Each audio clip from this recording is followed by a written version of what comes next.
Hello दोस्तों, आज पढ़ने वाले हैं साइंस के चैप्टर जीव विज्ञान के VVI सब्जेक्टिव प्रश्न जो बिहार बोर्ड परीक्षा में आते ही हैं।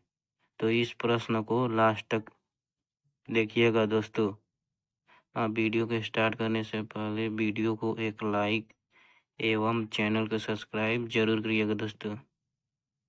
प्रश्न को स्टार्ट करते हैं। जय प्रकाश प्रक्रम मोस्ट VVI सब्जेक्टिव प्रश्न है दोस्तों, इसको याद कर लेना दोस्तों। प्रश्न 1, परपोषी किसे कहते हैं? उत्तर, दूसरे से पोषण प्राप्त करने वाले जीव परपोषी कहलाते हैं, जैसे जंतु। उत्तर, दूसरे से पोषण प्राप्त करने वाले जीव परपोषी कहलाते हैं, जैसे जंतु। प्रश्न 2, परजीवी किसे कहते हैं? उत्तर, वैसे जीव जो अपना भोजन, आवास जैसी प्रक्रियाओं के लिए अन्य जीवों के शरीर पर या शरीर में वास करते हैं, परजीवी कहलाते हैं, जैसे जूं। इसका कहना है, वैसे जीव जो अपना भोजन, आवास जैसी क्रियाओं के लिए अन्य जीवों के शरीर पर या शरीर में वास करते हैं, परजीवी कहलाते हैं, जैसे जूं। अगला प्रश्न, समभोजी से आप क्या समझते हैं? तो उत्तर हो जाएगा दोस्तों, समभोजी ये जीव है जो भोजन को दूसरे जंतु के विष्ठा अथवा मल के रूप में प्राप्त करते हैं, जैसे सुअर। इसका कहना है, समभोजी वे जीव है जो भोजन को दूसरे जंतु के विष्ठा अथवा मल के रूप में प्राप्त करते हैं, जैसे सुअर। तो इसका राइट आंसर हो जाएगा दोस्तों। इसको याद कर लेना दोस्तों। बिहार बोर्ड परीक्षा में आने वाले VVI सब्जेक्टिव प्रश्न है दोस्तों। इसमें से एक दो ही आ ही जाएगा दोस्तों। अगला प्रश्न, टीनिया, सोडियम और एस्केरिस अपना भोजन कैसे प्राप्त करते हैं? तो इसका उत्तर हो जाएगा दोस्तों, तो टीनिया, सोडियम या पित्ताकृमि और एस्केरिस गोलकृमि मनुष्य की छोटी आंत से परजीवी रूप में रहते हैं। वहीं पर ये पचे हुए भोजन का अवशोषण चूसकों द्वारा कर लेते हैं। इसका मतलब है, टीनियोलोसियम, पित्ताकृमि और एस्केरिस गोलकृमि मनुष्य की छोटी आंत में परजीवी के रूप में रहते हैं। वहीं पर ये पचे हुए भोजन का अवशोषण चूसकों द्वारा कर लेते हैं दोस्तों। इसका राइट आंसर हो जाएगा। अगला प्रश्न, मानव में परिवहन तंत्र के घटक कौन कौन से हैं? किन्हीं दो घटकों के कार्य लिखें। तो इसका उत्तर हो जाएगा दोस्तों,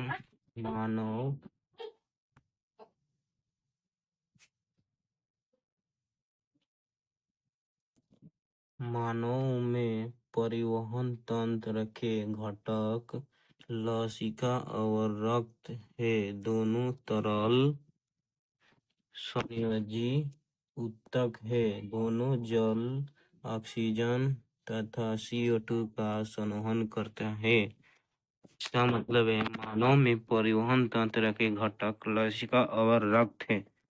दो घटक, एक लसिका और रक्त है। दोनों तरल संयोजी ऊतक है। दोनों जल, ऑक्सीजन तथा CO2 का संवहन करता है दोस्तों। इसको भी याद कर लेना। मोस्ट VVI सब्जेक्टिव प्रश्न है दोस्तों, बिहार बोर्ड परीक्षा में आने वाले। तो इसको याद कर लेना दोस्तों। आशा करता हूँ कि वीडियो तक को लास्ट तक जरूर देखना दोस्तों। अगला प्रश्न, हरे पौधों को उत्पादक क्यों कहते हैं? उत्तर, पौधे CO2, H2O, सूर्य प्रकाश तथा हरित लवक की सहायता से अपने तथा जीव जगत के दूसरे जीवों के लिए भोज्य पदार्थ का निर्माण करते हैं, इसलिए उन्हें उत्पादक कहा जाता है।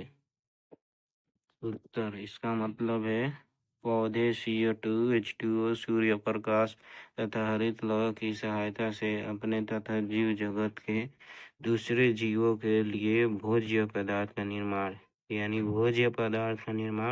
करते हैं, इसलिए उन्हें उत्पादक कहा जाता है। दोस्तों, अगला प्रश्न, वाष्पोत्सर्जन एवं स्थानांतरण में अंतर लिखे। उत्तर, वाष्पोत्सर्जन में जीव हवा द्वारा जल को उत्सर्जित करते हैं। वाष्पोत्सर्जन में जीव हवा द्वारा जल को उत्सर्जित करते हैं। स्थानांतरण में जीव स्थान बदलते हैं। स्थानांतरण में दोस्तों जीव स्थान बदलते हैं। दोस्तों, इसको भी याद करना। अगला प्रश्न, पौधे हरे क्यों होते हैं? इसका आंसर हो जाएगा क्लोरोफिल वर्णक की उपस्थिति के कारण पौधे हरे होते हैं। इसका कहना है क्लोरोफिल वर्णक की उपस्थिति के कारण पौधे हरे होते हैं। अगला प्रश्न, पौधों और जंतुओं के श्वसन में अंतर बताइए। उत्तर, पहला, पौधों में श्वसन दर जंतुओं की अपेक्षा धीमी होती है। इसका कहना है पौधों में श्वसन दर जंतुओं की अपेक्षा धीमी होती है। दूसरा अंतर, पौधों के द्वारा बहुत कम मात्रा में गैसों का परिवहन होता है, जबकि जंतुओं में बहुत अधिक मात्रा में गैसों का परिवहन होता है। दूसरा कह रहा है पौधों के द्वारा बहुत कम मात्रा में गैसों का परिवहन होता है, यानी पौधा के कारण गैस का परिवहन बहुत कम होता है, जबकि जंतुओं में बहुत अधिक मात्रा में गैसों का परिवहन होता है। तीसरा अंतर है जंतुओं के श्वसन में बहुत अधिक ऊर्जा निकलती है, जबकि पौधों में कम। तीसरा कहता है जंतुओं के श्वसन में बहुत अधिक ऊर्जा निकलती है, जबकि पौधा में कम ऊर्जा निकलती है। दोस्तों, अगला प्रश्न है दोस्तों, ऑक्सी हीमोग्लोबिन क्या है? उत्तर, ऑक्सीजन युक्त हीमोग्लोबिन को ऑक्सी हीमोग्लोबिन कहते हैं। इसका मतलब है ऑक्सीजन युक्त हीमोग्लोबिन को ऑक्सी हीमोग्लोबिन कहते हैं। दोस्तों, ये प्रश्नों को भी याद कर लेना। अगर किसी परितंत्र के सारे मांसाहारियों को नष्ट कर दिया जाए तो हमारे शरीर में डिपोलोबिन की कमी के क्या परिणाम हो सकते हैं? इसका उत्तर कमेंट में बताइएगा दोस्तों।